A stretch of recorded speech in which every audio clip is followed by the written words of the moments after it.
मनुष्य जीवनामध्ये 4 अवस्था असतात. आस्तिक, नास्तिक, वास्तविक आणि धार्मिक. आस्तिक म्हणजे सगळं काही देवावर सोपवायचं आणि बिनधास्त जगायचं. नास्तिक म्हणजे त्याच्यामध्ये सत्य काय आहे ते पडताळायचं. वास्तविक म्हणजे जे खरं आहे त्याला स्वीकारायचं.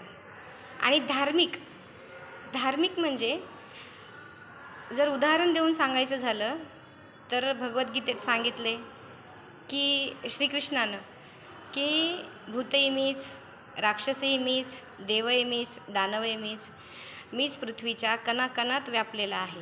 धार्मिक या शब्दाचा अर्थच तो होतो, जो माणूस धार्मिक आहे त्याला मंदिरामध्ये पाठवा किंवा मस्जिदीमध्ये पाठवा, प्रत्येक जागी त्याला ईश्वराचा सगुण साकार रूपाचं दर्शन होतं. त्याला धार्मिक म्हणतात. तुम्ही कोण आहात? कमेंटमध्ये सांगा. आम्ही तर वास्तविक आहोत, जे आहे ते सत्य मानणारे.